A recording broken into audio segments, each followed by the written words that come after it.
19 minutes away from 8, Asteroid named 2005 YU-55 is going to pass closer to Earth than the Moon in the early hours of tomorrow morning. This doesn't happen often. It's the first time, in fact, since 1976. Upside is it's not coming so close that it's going to hit us, but the scientists, they're excited by all of this. In fact, Paul Chodas with NASA is with us. Good morning. Good morning. Is it the fact that this is rare that's getting us excited?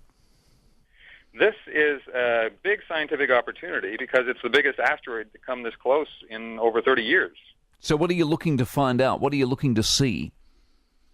Well, we hope to learn more about the composition of the asteroid. First, we have been looking at it with radar. We've seen it a couple days now. It's on track. We would like to learn more about its cratering, its surface composition. There will be a lot of measurements, infrared and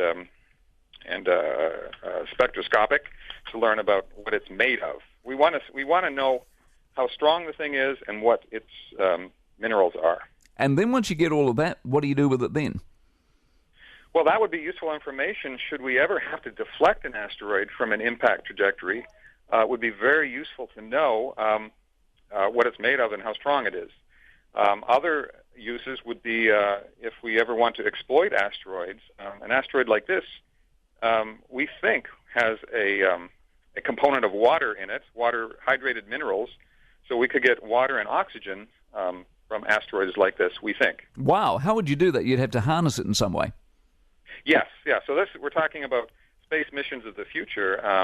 If we ever go out to visit asteroids and even other planets, we would use asteroids as way stations to get oxygen and water. That is a real possibility. What do we know about asteroids when you talk about the makeup, what they're made of, the cratering, whether it's got water? How much do they vary and how much of that do we actually already know?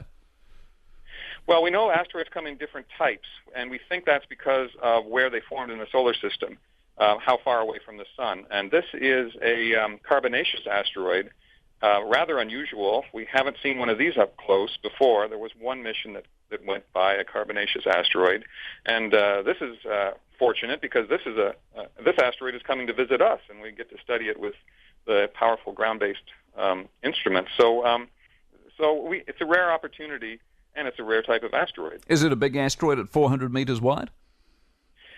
Yes, that is quite large. There are larger ones that come close to the Earth, but as I say, and small ones come closer than this quite frequently.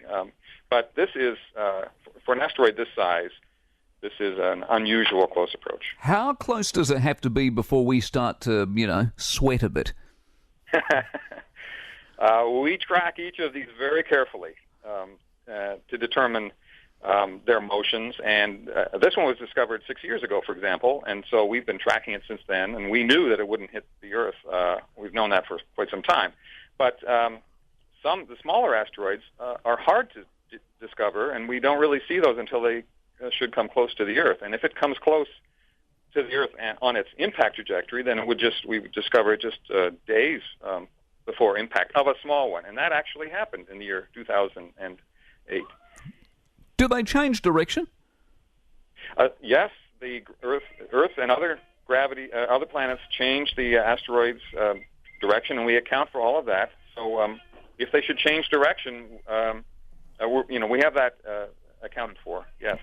All right, Paul. Appreciate your time, Paul Chodas, who is with NASA.